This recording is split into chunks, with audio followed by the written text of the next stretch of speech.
Halo, perkenalkan nama saya Sherly Selviadana Tukayo. Di sini saya akan menjelaskan UTS Perencanaan Wilayah dan Kota.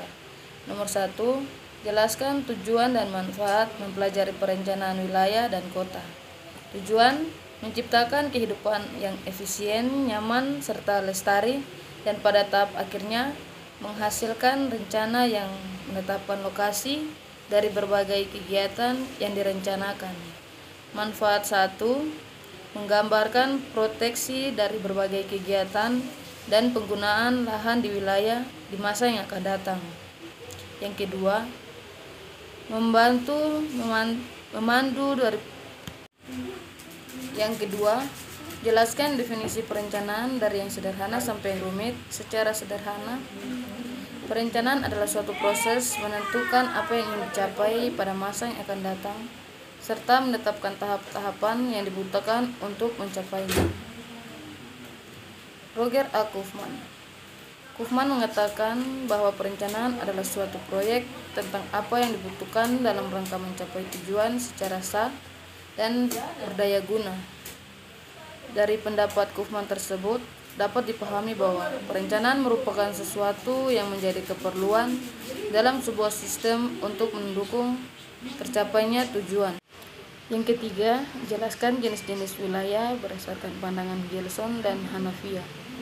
Gelson menyatakan bahwa wilayah dapat dibedakan berdasarkan kondisinya atau berdasarkan fungsinya. Berdasarkan fungsinya, wilayah dapat dikelompokkan atas keseragaman isi.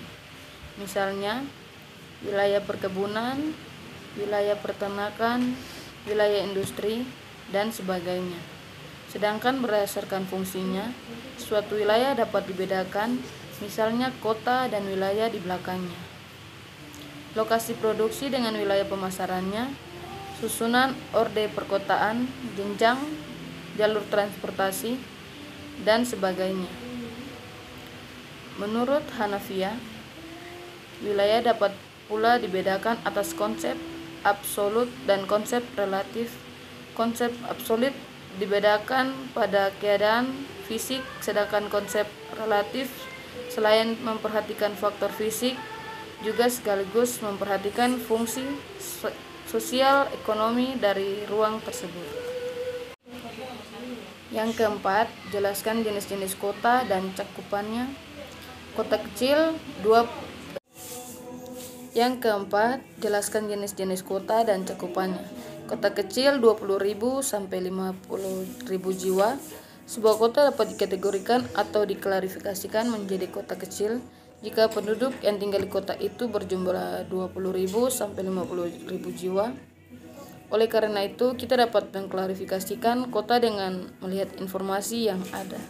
Sebagian informasi yang didapatkan berasal dari lembaga resmi pemerintah.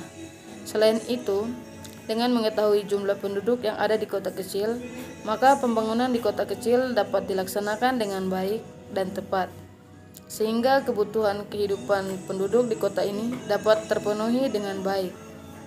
Kota sedang 50.000 sampai 100.000 jiwa. Klarifikasi kota berikutnya adalah kota sedang. Sebuah kota dapat diklarifikasikan ke dalam kota sedang apabila jumlah penduduk sudah mencapai 50.000 hingga 100.000 jiwa. Apabila kamu tinggal di suatu wilayah perkotaan, sebaiknya kenali dulu klarifikasi dari kota tersebut. Hal ini perlu dilakukan agar pembangunan di kota sedang ini dapat berjalan dengan semestinya.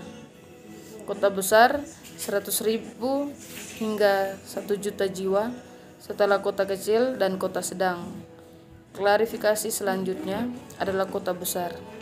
Jika jumlah penduduk yang ada di situ perkotaan berjumlah 100 sampai 1 juta jiwa, maka kota itu diklarifikasikan menjadi kota besar. Pembangunan yang ada di kota besar biasanya dapat dilihat melalui banyaknya industri yang membuka lowongan pekerjaan, sehingga akan ada banyak masyarakat yang hidupnya semakin sejahtera.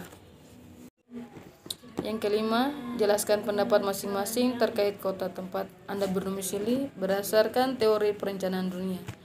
Menurut saya, tata ruang wilayah Kabupaten Jayapura sangat penting untuk pembangunan Kabupaten Jayapura ke depan sebagai kawasan strategis nasional sektor pariwisata, khususnya untuk pelestariannya dijaga agar keindahannya berkepanjangan serta keamanannya juga perlu dijaga.